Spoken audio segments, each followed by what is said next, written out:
Sebastián es un muchacho problemático pero buena gente. Como su mamá no se lo aguanta más, lo manda a vivir con su papá y su nueva familia multimillonaria. Sebas deberá convivir con su hermanastra que quiere con él, con su madrastra que a veces parece que quiere con él y su nueva vida de rico. Tiene como suerte el muchacho. Bueno gente, hoy en otro resumen, Crueles Intenciones 2. ¿Qué te parece Manchester, Sebastián? Jamás por atrás. ¿Cómo así? ¿Es que ya se resumió Crueles Intenciones 1? Sí, y acá te la dejo. Y te doy contexto porque se ofrece un buen servicio. En Crueles Intenciones 1 pasan cosas. Si quieres ver qué pasa, acá te dejo el resumen. Esta segunda parte en realidad es una precuela que cuenta cómo Sebastián pasó de ser buena gente a pervertir a las estudiantes de la escuela. ¿Por qué lo aclaro? Porque me da la perra gana. No, mentiras, porque ninguno de los actores de la primera decidió volver para esta, entonces puede resultar confuso. Hasta para mí resultó confuso al principio. Además, esta parece a veces una comedia, la otra es infinitamente superior. Eso sí, acá metieron una escena de gemelas en topless, para que la busquen. Ah, caray, eso sí me interesa, ¿eh? En fin. Sebas vivía con su mamá. Como son pobres y la pobreza no le gusta a nadie, mejor se va a vivir con su papá que tiene una nueva familia, que como punto a resaltar es multimillonaria. Pero no crean que es interesado. Claro que sí, dinero. Tú sabes que el dinero no es todo en el dinero. Como sea, hasta ahí normal, nada nuevo. Realmente Sebastián tiene problemas académicos y por eso se cambia de casa, cosa que es un problema para que lo acepten en la nueva escuela de gente rica. Pero eso para más adelante. Y bien, Sebas se va a vivir a Nueva York con su papá que se casó con una multimillonaria, que como les decía, a veces lo mira con deseo, pero hasta ahí. No se ilusionen, no hay relaciones entre madrastra e hijastro. Esos son otras películas. Sí, qué forma de arruinar el momento. Su hermanastra Catherine, que ni se molestaron en ponerle el color del pelo igual a la Catherine de la primera, problemas de presupuesto supongo yo, o ni la vieron, pero bueno. Cuando se conocen, Sebas la deja en ridículo, primero tocando mejor el piano que ella, y luego mostrando que es más culto aún siendo un pobretón. Al rato, Catherine, muy enojada, le dice que es mejor que no la haga quedar mal ante sus padres porque ella es la estudiante y la hija modelo, y no piensa perder la fachada por culpa de una parecida. De resto, todo bien, amigos. Unos momentos después. Ya para su primer día de clases, Sebas solo tiene un objetivo en mente. Conocer chicas. Chicas. ¡Denme chicas! Chicas. Se va de conquista y conoce a Daniel, que por querer sorprenderla le dice que el director es una hueva y termina cagándola porque el director es el papá de Daniel. Bien, técnicas de conquista. Pero bueno, recuerdan que Sebas tenía un expediente de mierda en su antigua escuela. Al director le llegó uno falso y listo, aceptado.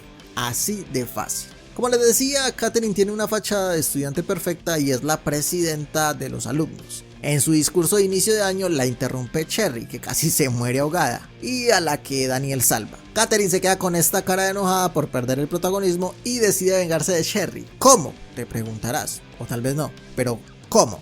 Gracias por preguntar.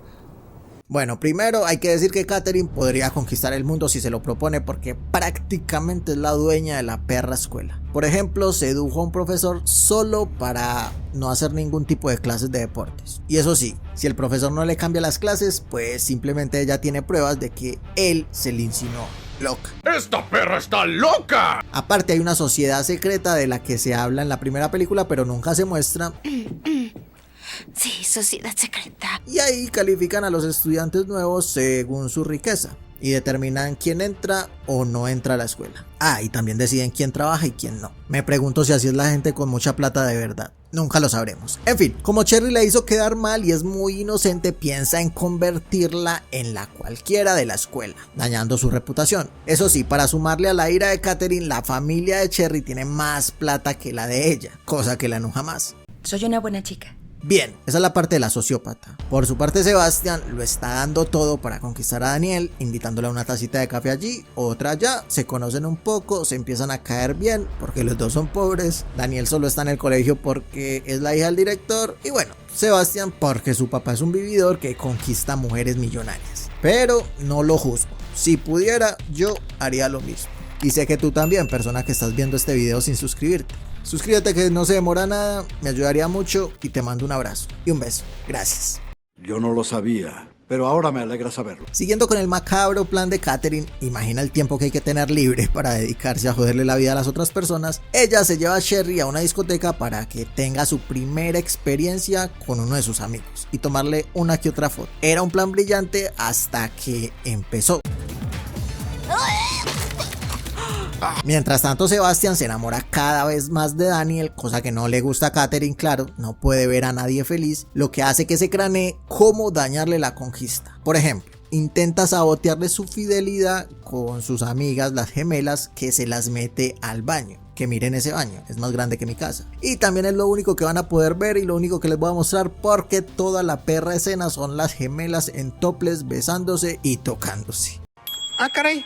Eso sí me interesa, ¿eh? Claramente, por obvias razones, no mostraré ni forro, no me odien por eso, son las reglas. Pero bueno, fue una buena excusa para mostrar mujeres desnudas, cosa muy normal en películas de los 2000. ¡Aburrido! Sebas aguanta como todo un campeón y sigue su vida. Al ver la mesada que le dejan para la semana, cosas de gente rica, se pone a trabajar en conquistar de verdad a Daniel. Le regala un celular, la llama, la hace caminar, cerrar los ojos, todo muy romántico, y le da un beso sorpresa. Aunque el resultado era diferente en su cabeza. Daniel se asusta y sale corriendo, como si no le hubiera gustado nada de nada la sorpresa. Al rato está jugando póker con los empleados de la casa y su mayordomo le da el mejor consejo que pueda dejar una película de bajo presupuesto. Debes oír a tu corazón, no las voces de tu cabeza. A eso súmale que Sherry le confirma que Daniel está muy enamorada de él. Entonces la parte que no entiendo es por qué salió corriendo. Él la busca, le pregunta, ella lo ignora y esta relación como que no avanza para ningún puto lado. ¿Pero por qué? Sencillo, Daniel es virgen y no confía en Sebastian. Y piensa que solamente la quiere para eso, el sin respeto. Cosa que es verdad, pero también está enamorada. No soy prostituta. Más tarde le confesará que ese beso fue su primer beso. Ahora todo tiene sentido. Que está muy asustada por estar con alguien que tiene tanta experiencia, porque simplemente quería un beso perfecto y bla bla bla. Ahora, bla bla bla, bla bla bla bla bla bla. Disculpe. La buena noticia es que tienen su beso perfecto, se enamoran, gana el amor y todo muy bien. Entonces es tiempo de que todo vaya muy mal. A Katherine le arde, le carcome la felicidad de su hermanastro y de Daniel. ¡Ah, no me duele! ¡Me quema! ¡Me lastima! Y solo por joderle la vida amenaza con dañar la relación. Sebas no se deja y se amenazan mutuamente, declarando así la guerra de hermanastros. Sebastian se empieza a sentir cada vez más cómodo con su vida de rico. Podría acostumbrarse a ella. ¿Y quién no? Solo tiene un problema. Su papá, que se mantiene buscando aventuras fuera del matrimonio. Al rato tiene una pequeña charla que no suma porque esta película está llena de momentos que no llevan a nada. Ejemplo, Sebastian deja a su papá esposado ahí como si nada y se va a consolar a Lily, la mujer con la que estaba haciendo cosas. Ella termina diciéndole que es muy lindo, besándolo e invitándolo a una tacita de café. Él le dice que gracias, pero no gracias, que está enamorado. Tal vez todas esas escenas solo sirvieron para hacer más larga la película y mostrar que realmente sí está muy enamorado de Daniel. Lindo. ¡Qué loca! Ok, hay otra escena también muy rara en la que Katherine lleva a Sherry a recibir clases de equitación solo para hacer que haga esto en el caballo. Abajo, atrás, enfrente. Velocidad, velocidad. Y ya.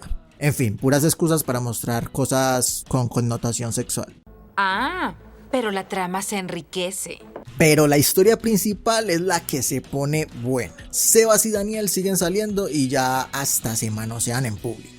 Buen avance. Daniel no sabe si está lista, pero tiene muchas ganas de que le den como a Maraca en Villancico. Hasta está dispuesta a hacerle un oral en público. Nadie se esperaba eso, pero los interrumpen. Pobre Sebas, se quedó con un dolor.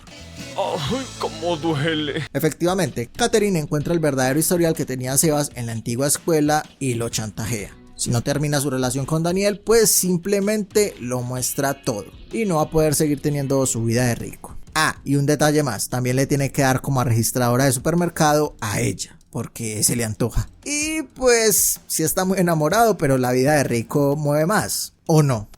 ¿Verdad? Pues no, Sebastian se arrepiente en pleno acto, no se deja corromper porque el amor todo lo puede y se va a buscar a Daniel. Tengo que irme. ¡Ay, maldito marica! Para decirle que la quiere mucho y dar explicaciones antes de que la verdad salga a la luz. ¡Qué drama! Sebas le dice que la ama mucho, sí, en 2 o 3 semanas que llevan de conocerse. Pero con lo que no contaba es que se aparece Katherine. raro. Explíqueme. En un giro inesperado de los acontecimientos, Daniel trabajaba para Katherine.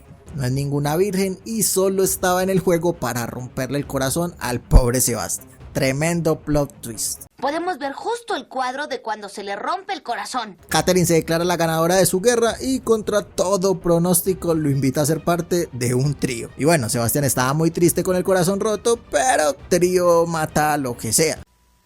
Rico. Moraleja, no confíes en nadie ni te enamores de nadie si llevas 2 semanas en una nueva escuela. Es lo más sensato que te puedo decir. En fin, para terminar, Daniel le regala una agenda, la misma que usará en el futuro para pegar fotos y escribir cosas de todas sus conquistas. Y de esa forma pasó del inocente Sebastián al hijo de la grandísima P de Sebastián. Para más información, vean Crueles Intenciones 1 o en su defecto mi resumen, que esa sí es buena y tiene un final inesperadísimo. Por cierto, hay una tercera parte que no sé si resumir. Déjenlo en los comentarios si quieren que la resuma. Oye, estoy confundido. ¿Es un final triste o un final feliz? Es un final y basta. Y bueno gente, este fue otro resumen de Crueles Intenciones 2, la precuela de Crueles Intenciones 1, que se las dejo durante el video y por acá en la caja de sugerencias. Ya saben qué hacer, si les gustó y son nuevos en el canal, suscríbanse que me ayudaría un montón. Denle un like bien brutal, comenten, activen la campana, toda la cosa. Muchas gracias por ver el video y hasta el próximo resumen.